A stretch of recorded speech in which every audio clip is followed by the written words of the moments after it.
So today I wanted to talk about how depression showed up after I had a miscarriage or suffered from pregnancy loss the first time versus the second. So the first time, I got pregnant unexpectedly, had a miscarriage pretty soon after finding out, but it was a slow find out process. However, I am an angel mom, and it's important to acknowledge that you are an angel mom if you've had a miscarriage as well. But going to my depression, for me, depression showed up in a few different ways after the first miscarriage. I had two miscarriages 1 year apart. So the first time I had a miscarriage, I went through a very deep depression. I mean, like, I hated myself. I cried every single day. I hated really looking at myself, looking at my body. I felt like my body had failed me. I previously getting pregnant, I was on a really good weight loss journey, and I felt so good. And this is also goes to show, which I'll talk about in another video, how before losing weight, it's really important to change your mindset and really heal from the inside out. Because yeah, because this maybe wouldn't have happened, or maybe I would have learned how to cope with the anxiety and depression better had I learned those coping skills before. But going to how depression showed up, depression pretty much showed up in the form of binge eating for me. So some people lose weight when they are depressed, when they're stressed. I gain weight. I literally do the opposite. So I had lost like 60 pounds after college in 2017 or 2018. I had lost like 60 pounds in like 4 or 5 months. I was working with a personal trainer. I was working out every 2 times a day. And when I had my miscarriage, I literally felt like, why take care of my body if my body like failed me? Like, it was just such a negative view that I have myself. And I pretty much slept, cried, and ate. I remember or literally probably the day of my miscarriage, I told Rico, or my husband, like, can you go to the store and get me some hot fries? And then go down the street and give me like a slice of caramel cake at this bakery. And looking back, I'm like, wow, that was extremely unhealthy. But that's how my depression showed up at the time. And then it transitioned into, because I was getting married the next year, it transitioned into me overloading myself of things to do. Me going overboard on the things that I wanted to do, because I felt like I needed to grasp some sort of happiness after I had a miscarriage, because there was just no way. Oh my gosh. And then literally less than a month after I had my miscarriage, I also got laid off from work. But I had a severance, which was a blessing. But it just felt like so many things were out of my control. And one thing that was really important to me was gaining that control back. So I did very impulsive things after I had my miscarriage. And on Instagram, on social media, even on surface level, I didn't even notice until I really did like the deep dive.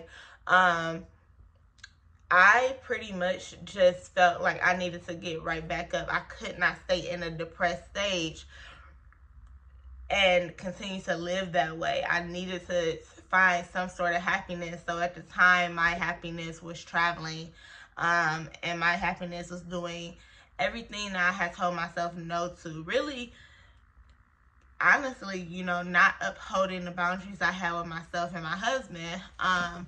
So just to give you like some specifics, in March, I randomly decided, like, hey, I've been wanting to go to Washington, D.C. In Atlanta for a while. I'm going to both. randomly took off. It was about early March, and we had already had a trip planned for Italy. And this is this is after my miscarriage. Yep, so I booked a trip to Italy, booked a trip to Washington, D.C., to Atlanta, a solo trip. And then I also booked a solo trip to Iceland. And then within our trip to Italy, I was like, let's go to different countries while we over there. And then came back, had my birthday, April 7th. And literally, y'all, like 2 weeks later, I was like, I cannot stand the job that I'm at. I want to move now. And our plan was originally to wait till September. And I just abruptly, got a job. And honestly, that was one of the best experiences. However, looking back, I think I was functioning from a place of functional depression and anxiety, because I just felt like so many things were out of my control before, that the only thing I can control is my happiness at the time. But really, it wasn't necessarily happiness. It was more so mass depression, trying to run away from the actual feelings that I was feeling. And from the actual feelings that I was feeling. Moving forward, after we got pregnant the second time, we had another miscarriage. This time I'm thinking like, oh, it's not going to affect me, because when I got pregnant, or we found out, I was like, okay, I'm not going to get too happy. And I was telling my husband, like, whatever happens. I'm just appreciative. But if it ends up in a miscarriage, I'm not going to, trip. I had a miscarriage, and I had pretty much I had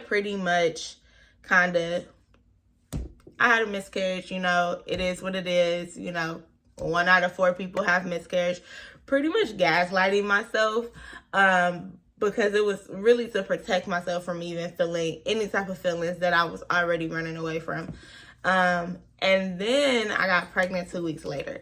And again, this is that depression and anxiety kicking in, because after I had my second miscarriage, I literally, as my husband, went on a mission to get pregnant, like right away. I didn't want to feel the feelings of my second miscarriage, nor did I want to feel those triggered emotions from my first miscarriage as well. So I was like, let's get pregnant. We purposely got pregnant the second time. But I was on a mission. And that's another way that my anxiety shows up. Learning this after therapy. I am huge on like, what's the next thing? My therapist first described it as me being in a boxing ring, being punched several times and getting right back up. And that was how I was functioning throughout the entire day, or throughout my entire life. So I pretty much had my miscarriage, started to, look up stories or any type of hope of getting pregnant 2 weeks after. Luckily, we ended up getting pregnant right after. And while it was a blessing, it was a blessing, period, because I would say it was a blessing and a curse, but the blessing in it is that's when I had a huge anxiety attack at work, which is how anxiety and depression showed up in after my second miscarriage. So my second miscarriage, when I got pregnant with Lori, I was so freaking anxious, y'all. Like, as much as I had faith, as much as I was, all about manifestation and this baby is going to stick, I'm going to have a sticky baby, I was so freaking scared. Like, I was at work having a panic attack, which is what triggered me which is what prompted me into calling a therapist and going on therapyforblackgirls.com to search for a therapist. And luckily she could take me in that day. And that's how she, after explaining what I have been through, she, said that it just seems like you continue to take punches and you just get right back up and keep going instead of processing your emotions. So what a worse time to try to process all of these emotions when you're already hormonal and pregnant. and scared as heck with your rainbow baby. So throughout my pregnancy, again, this is something I did not notice until later. I did not take showers. Within my first trimester, I took showers. Hold on, don't get me wrong. Don't shade. I didn't take showers every day. I took showers like every couple days. Like the self-care just was not there. I barely did my hair.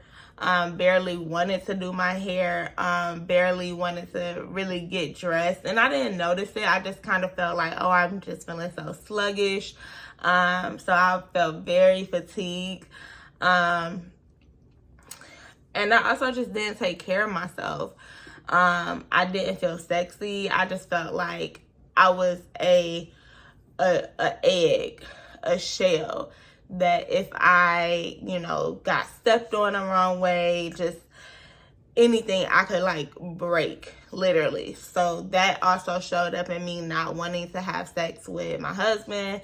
Like, I was extremely like, I'm protecting this baby. Like, I am okay. I just want to come home, lay down. I barely want to walk. I barely want to work out. I just want to literally just stay still until this baby is born. And that's kind of how like the anxiety showed up in my second pregnancy, or in my first pregnancy, third pregnancy, with my rainbow baby. So now, with my daughter Lila, before I had her, I did take